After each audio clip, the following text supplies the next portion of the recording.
Hello दोस्तों, स्वागत है आप सभी का आपके अपने चैनल ऑनलाइन स्टडी में। दोस्तों आज हम रेलवे समान विज्ञान का टेस्ट पेपर का 11वां एपिसोड का वीडियो लेकर आए हैं। दोस्तों पिछले वीडियो के माध्यम से हमने दोस्तों टेस्ट पेपर 10वां तक का जो टेस्ट पेपर था वो दोस्तों हमने कवर करा दिया हूँ। दोस्तों अगर उस वीडियो को आपने नहीं देखे हैं उसका दोस्तों प्लेलिस्ट बना हुआ है। दोस्तों चैनल पर जाइए और प्लेलिस्ट में स्पीडी साइंस का एक प्लेलिस्ट बना है, उसमें दोस्तों आपको वीडियो मिल जाएगा। तो चलिए दोस्तों आज स्पीडी पब्लिकेशन का जो फर्स्ट नंबर जो इससे क्वेश्चन कर बढ़ते हैं कि एवोगाड्रो संख्या का जो मान होता है वो दोस्तों आपका कितना होता है। ये दोस्तों जो स्पीडी पब्लिकेशन का बुक है ये दोस्तों 2024 एडिशन में है। इसमें न्यू क्वेश्चन भी आपका ऐड किया गया है। तो दोस्तों आपको वीडियो को शुरू से अंत तक जरूर देखना है कि एवोगाड्रो संख्या का जो मान होता है वो कितना होता है। तो दोस्तों एवोगाड्रो संख्या का जो मान होता है 6.023 गुना 10 पर पावर 23 होता है। कितना होता है? 6.023 गुना 10 पर पावर 23। आपका ऑप्शन बी जो है बिल्कुल राइट है। नेक्स्ट क्वेश्चन कर बढ़ते हैं। दूरी मापने की सबसे बड़ी इकाई जो है उसको दोस्तों इसका आंसर आपको कमेंट में बताना है कि दूरी मापने की सबसे बड़ी जो इकाई है वो क्या है। तो दोस्तों आपका पारसेक जो है ये दूरी मापने की सबसे क्या है बड़ी इकाई है। एक प्रकाश वर्ष बराबर जो है कितना मीटर या कितना होता है? एक प्रकाश वर्ष बराबर जो है 9.46 गुना 10 पर पावर 15 मीटर होता है। एक प्रकाश वर्ष मीटर बराबर आपका ऑप्शन सेकेंड 9.46 गुना 10 पर पावर 15 मीटर जो है राइट है। नेक्स्ट क्वेश्चन कर बढ़ते हैं। 1 लीटर कितना गैलन के बराबर होता है? 1 लीटर जो है कितना गैलन के बराबर होता है? तो दोस्तों 1 लीटर जो है 0.2642 के जो है गैलन के बराबर होता है। 1 लीटर जो है 0.2642 के बराबर होता है। आपका ऑप्शन ए जो है राइट है। एक फर्मी में कितना मीटर होता है? तो एक फर्मी में जो है 10 पर पावर माइनस 15 मीटर होता है। एक फर्मी में जो है 10 पर पावर माइनस 15 मीटर होता है। नेक्स्ट क्वेश्चन कर बढ़ते हैं।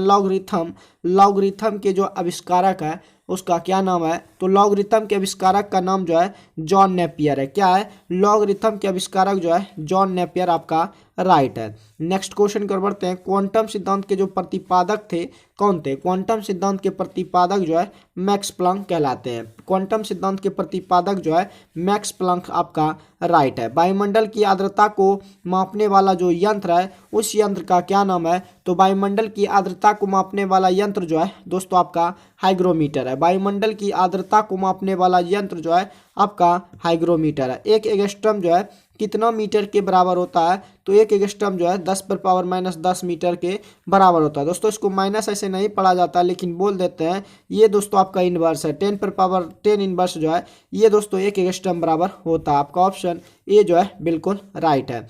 पृथ्वी के उपग्रह का जो कक्षीय वेग है वो दोस्तों किस पर निर्भर करता है? तो दोस्तों पृथ्वी की उपग्रह का कक्षीय जो चाल है वो दोस्तों आपका त्रिज्या पर निर्भर करता है। जितना दूरी त्रिज्या रहेगा वो जितना समय लगेगा, जितना कम रहेगा उतना कम समय लगेगा। तो पृथ्वी की उपग्रह का कक्षीय वेग जो है कक्षा की त्रिज्या पर निर्भर करता है। आपका ऑप्शन ए जो है कक्षा की त्रिज्या पर निर्भर करता है।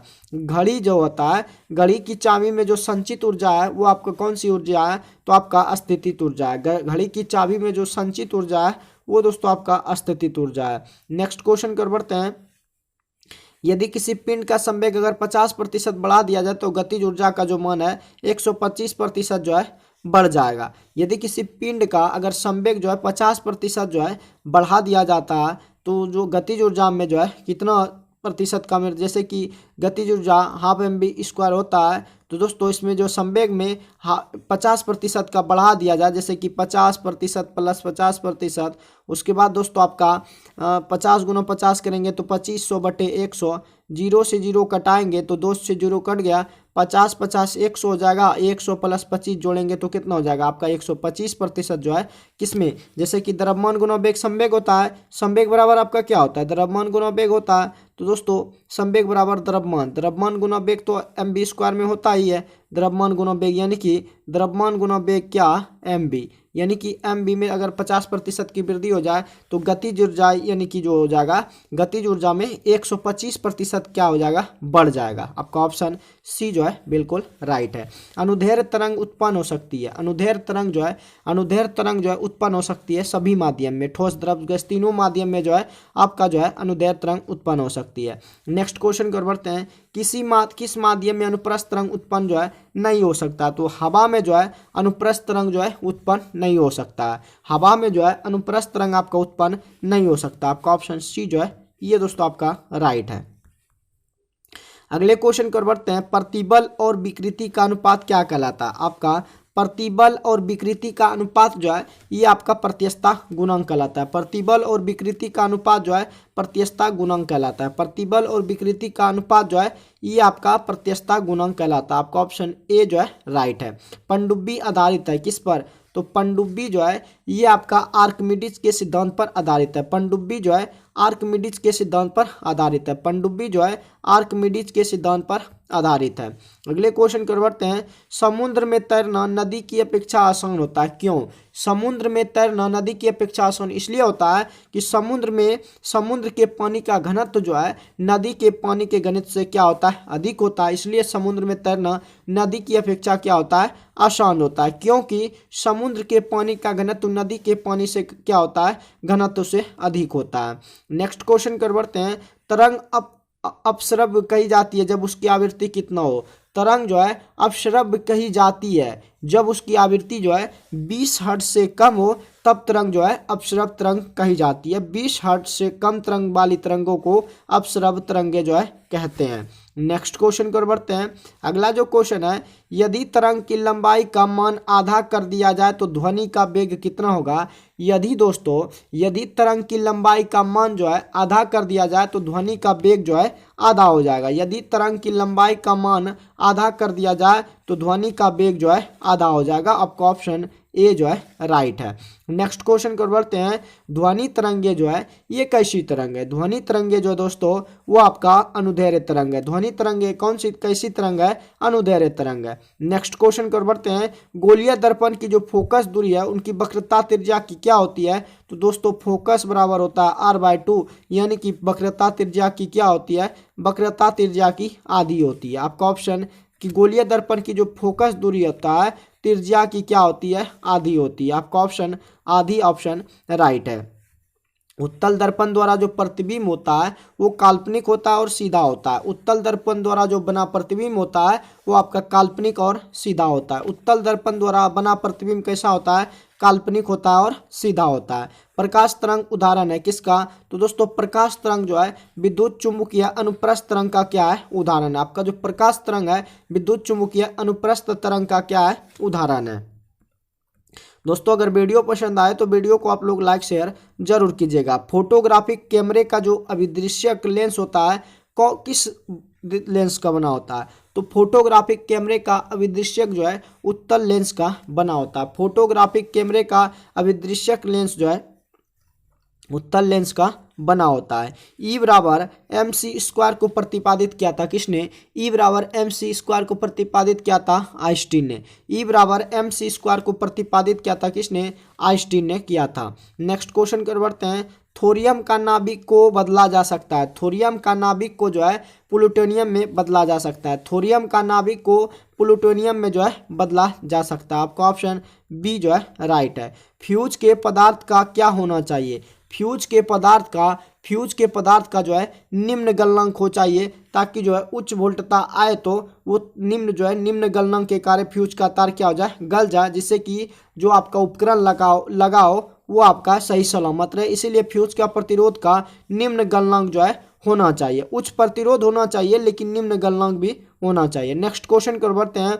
निम्न विद्युत चुम्बकीय तरंगों में किसकी आवृत्ति जो है अधिकतम होती है? निम्न विद्युत चुम्बकीय तरंगों में जो है अवरक्त किरणें की जो आवृत्ति होती है वो अधिकतम होती है। निम्न विद्युत चुम्बकीय तरंगों में आपका अवरक्त किरणें की आवृत्ति जो है अधिकतम होती है। नेक्स्ट क्वेश्चन बढ़ते हैं। ऊर्जा का भय कम होता है किसमें? ऊर्जा का जो भय यानी कि दिष्ट धारा में ऊर्जा का भय जो है कम होता है। दिष्ट धारा में आपका ऊर्जा का भय क्या होता है? क्षय जो होता है कम होता है। आपका ऑप्शन ऊर्जा का क्षय जो है दिष्ट धारा में कम होता है। नेक्स्ट क्वेश्चन को बढ़ते हैं।